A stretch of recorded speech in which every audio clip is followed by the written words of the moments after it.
La Revolución Rusa. Un examen crítico. La Revolución Rusa es el acontecimiento más importante de la Guerra Mundial. Su explosión, su radicalismo sin precedentes, su persistencia, representan el más rotundo desmentido al eslogan con el que la socialdemocracia alemana oficial trató de alimentar ideológicamente la campaña de conquistas del imperialismo nacional, el eslogan de que a las bayonetas alemanas les estaba asignada la misión de abatir el zarismo ruso y liberar a sus pueblos oprimidos. El desarrollo impetuoso que adquirió la Revolución Rusa, sus repercusiones profundas sobre todas las relaciones de clase, su capacidad de afrontar el conjunto de los problemas sociales y económicos, su progreso coherente desde un estadio primero de república burguesa a fases cada vez más avanzadas con la fatalidad de una lógica interna en relación con la cual el abatimiento del zarismo resultó ser un mero episodio anecdótico, casi una bagatela. Todo esto es la demostración palmaria de que la presente traducción se basa en la edición de 1939 de Jean Flori Editeur, la cual se basó en la primera edición completa de Neue Reg. Sin embargo, la edición de Flori omitió los comentarios y notas de Felix Weil que aparecían en la de Neue Reg. Dichas omisiones se reincorporan en esta edición. Tanto en las notas al pie de página como en el cuerpo de texto y en las titulaciones los agregados de Weil aparecen entre corchetes. Cuando en el cuerpo de texto el comentario de Weil excede cierta extensión de palabras se coloca en formato de cita con sus respectivos corchetes. 1. El número romano no pertenece al original. Liberación de Rusia no fue obra de la guerra ni estuvo condicionada por la derrota militar del zarismo. No fue una misión confiada a las bayonetas alemanas empuñadas por alemanes, como la Die Neue Zeit II bajo la dirección de Kautsky señalaba en sus artículos de fondo, sino que tenía dos Die Neue Zeit, 32, 2, de 1913 a 1914, en grado 20 del 28 de agosto de 1914. Editorial titulado Volkskrieg, Guerra del Pueblo, fechado Berlín, 13 de agosto y firmado H.W. Se trata del diputado al Reichstag Hermann Wendel, por aquella época editorialista habitual de la Die Neue Zeit. En una nota de su recesión al folleto de Rosa Luxemburgo, publicada en Der Kampf Sozialdemokratische Monatsschrift, J15, en grado 2, febrero de 1922, Rosa Luxemburg und der Bolschewismus, K. Kautsky, al señalar la ambigüedad de la cita, y como sin atribuírsela, no obstante se la endilgan, responde que su posición fue siempre la opuesta y que la cita, evidentemente no textual, tiende a confundir. En realidad, Rosa Luxemburgo da un extracto amplio del artículo donde aparece la expresión mencionada en la Juniusbroschüre, página 52 de la edición Unionsdruckereibern, 1916. En el artículo se contrapone la resistencia del pueblo belga que vive en un país democrático, con la buena acogida a las tropas alemanas de parte de las poblaciones del imperio zarista. Se dice, además, como recuerda también Rosa Luxemburgo, una voluntad política precisa vive en la clase obrera alemana aunque los truenos de la guerra mundial se hayan desencadenado sobre sus cabezas. Defenderse de los aliados occidentales de la barbarie oriental, para llegar a una paz honorable con ellos, y dedicarse a la destrucción del zarismo hasta el último aliento de nuestros caballos y de nuestros hombres. Wendel se había caracterizado en la primera sesión del Reichstag del 4 de agosto por aplaudir el discurso del canciller del Reich junto con los socialpatriotas Südekum, Heine, Frank, etc. Pero en 1902 se había firmado el Manifiesto contra la Guerra en el Congreso Extraordinario de la Internacional Socialista de Berna, 24 a 25 de noviembre, y protestó contra la indiferencia socialdemócrata por la paz revanchista de Brest, en la Frankfurter Volksstimme de Frankfurt del Meno, con Petro Elich, les repercusiones de la Revolución Rusa de l'étranger, la socialdemocratia allemande et la Revolución de Octubre, en la sección Doctrina et Action de la Correspondencia Internazionale, año 7, número 102, 8 de octubre de 1927. Profundas raíces internas y se presentaba como perfectamente madura. La aventura bélica del imperialismo alemán bajo el escudo ideológico de la socialdemocracia nacional no fue la que provocó la revolución en Rusia, por el contrario, pudo originariamente interrumpirla durante un cierto periodo después de su primera oleada en los años de 1911 a 1913 y luego de su explosión le ha creado a su alrededor las condiciones más difíciles y anormales. Para cualquier observador inteligente este curso de los hechos es también una prueba convincente contra la teoría doctrinaria, que Kautsky comparte con el Partido Socialdemocrático Gubernamental, según la cual Rusia, por ser un país económicamente atrasado y en esencia agrícola, no estaría madura para la revolución social y para la dictadura ejercida por el proletariado.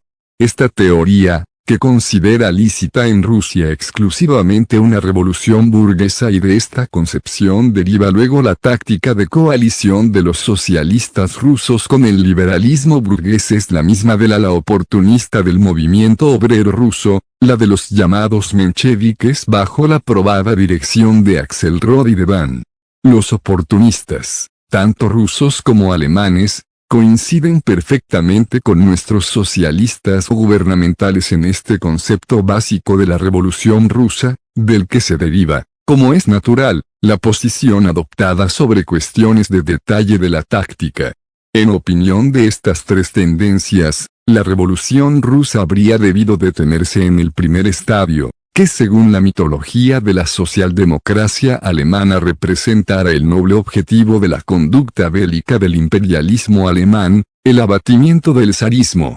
El hecho de haber avanzado, de proponerse la dictadura del proletariado, representaría según dicha teoría un mero error del ala radical del movimiento obrero ruso, de los bolcheviques, y todos los infortunios, que soportó la revolución en el curso ulterior de los acontecimientos, todo el desorden del que fue víctima, solo se debería a este fatal despropósito. Esta teoría, acordemente recomendada en calidad de fruto del pensamiento marxista tanto por el Borbarts de Stamford III como por Kautsky, desemboca teóricamente en el original descubrimiento marxista de que la revolución socialista constituye un asunto interno a resolver, por así decirlo, en familia, de cada Estado moderno en particular. En las nieblas de la abstracción esquemática un Kautsky sabe, como es natural, pintar con diligente minuciosidad los nexos económicos mundiales del capital, que unifican a todos los países modernos en un organismo único. La revolución rusa producto del desarrollo internacional y de la cuestión agraria no ofrece, sin embargo, posibilidad de soluciones en el marco de la sociedad burguesa. Prácticamente, esta teoría tiende a eximir al proletariado internacional, en primer lugar al alemán, de toda responsabilidad frente a la historia de la Revolución rusa, tiende a rechazar sus conexiones internacionales. El curso de la guerra y de la Revolución rusa han probado no la inmadurez de Rusia, sino la del proletariado alemán frente a sus propias tareas históricas, y mostrarlo con claridad representa el deber primero y elemental de un examen crítico de la Revolución rusa. Su suerte dependía plenamente de los acontecimientos internacionales. El hecho de que los bolcheviques basaran por completo su política en la revolución mundial del proletariado constituye Friedrich Stamford es designado jefe de redacción del órgano central del partido, el Borbarts berlinés, en octubre de 1916, cuando la dirección logró arrancar el periódico a la oposición y permaneció en ese puesto hasta 1933.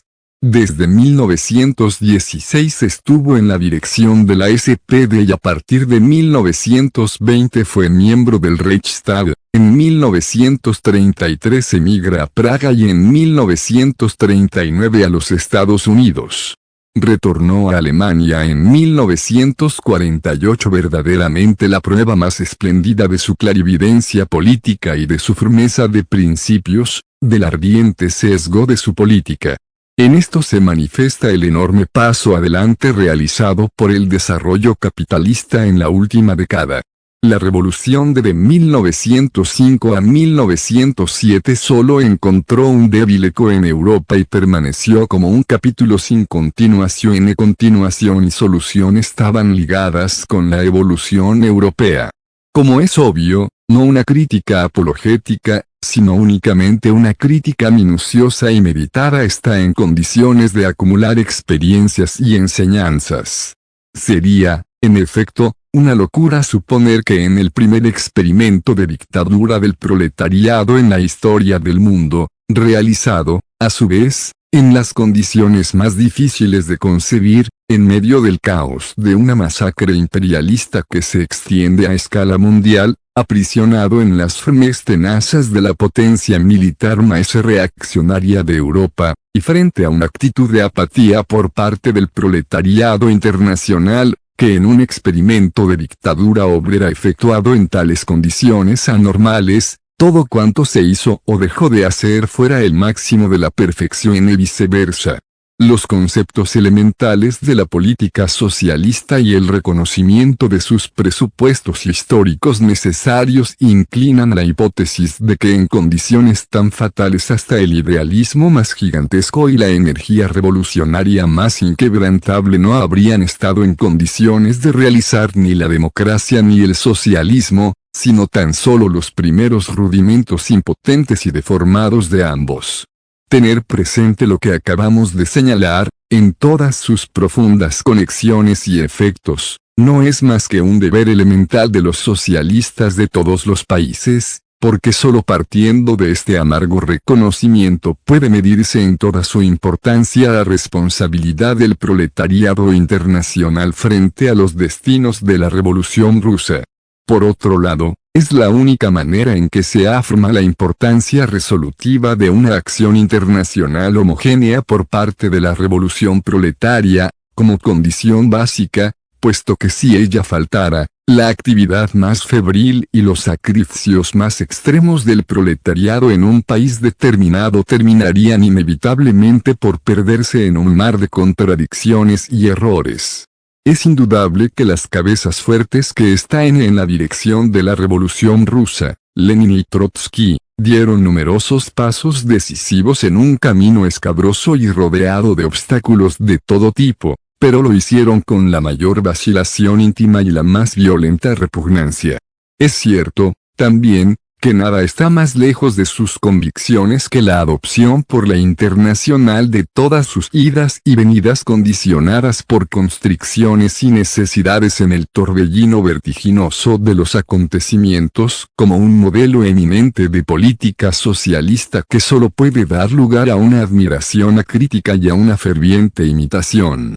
Sería igualmente erróneo temer que un análisis crítico de las vías recorridas hasta ahora por la Revolución de Octubre represente un peligroso acto de destrucción de la importancia y del ejemplo fascinante del proletariado ruso, el único capaz de vencer la inercia nefasta de las masas alemanas. Nada es más falso. El despertar de las energías revolucionarias de la clase obrera alemana jamás podrá ser provocado según el espíritu heredado de la socialdemocracia por alguna sugestión inculcada a las masas, por la fe ciega en alguna autoridad infalible, ya sea la de sus propios organismos o del ejemplo ruso. No es a través de la fabricación de una atmósfera apta a los reclamos de la revolución, sino, en cambio, a través de la comprensión de toda la tremenda seriedad, de toda la complejidad de las tareas, de la madurez política y de la independencia espiritual, de la capacidad de juicio crítico de las masas durante décadas enteras sofocadas de manera sistemática, bajo los pretextos más variados, por la socialdemocracia alemana, como podrá generarse en nuestro proletariado la capacidad de operar siguiendo una perspectiva histórica. Un examen crítico de la Revolución rusa en todas sus conexiones históricas no puede al menos de ser la mejor escuela para las masas trabajadoras, tanto alemana como internacional, para las tareas que le plantea la situación presente. El primer periodo de la Revolución Rusa, desde su explosión en marzo hasta la insurrección de octubre, corresponde exactamente en su avance general al esquema de desarrollo tanto de la Gran Revolución Inglesa, como de la Francesa. Es el típico proceso que caracteriza todo primer gran enfrentamiento general de las fuerzas revolucionarias, formadas en el seno de la sociedad burguesa, con las cadenas de la vieja sociedad. Su desarrollo se produce, como es natural, siguiendo líneas ascendentes, de los comienzos moderados a metas cada vez más radicales y, paralelamente, de la coalición de las clases y de los partidos a la dictadura del Partido Radical. En los primeros momentos de marzo de 1917 a la cabeza de la revolución se encontraron los cadetes KD4, vale decir, la burguesía liberal. La primera gran marea ascendente superó todo y a todos, la Cuarta Duma, el producto más reaccionario del más reaccionario sistema Partido Democrático Constitucional, fundado en 1905 electoral de 4 clases surgido del golpe de Estado, se transformó repentinamente en un órgano revolucionario.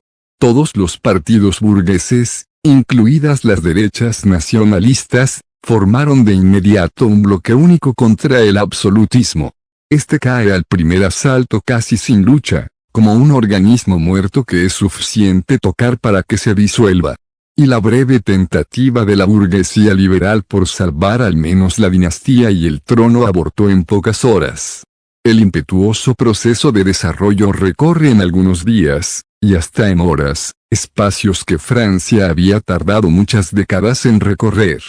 Se pudo ver así que Rusia estaba realizando los resultados del desarrollo europeo de un siglo y, sobre todo, que la revolución de 1917 era una prosecución directa de la de 1905 a 1907 y no un regalo de los liberadores alemanes. El movimiento de marzo de 1917 retomaba directamente el momento en que la revolución anterior, 10 años antes, había interrumpido su labor. La República Democrática no fue el fruto servido e íntimamente maduro de la primera oleada revolucionaria. Pero entonces se plantea la segunda necesidad, que era la más ardua.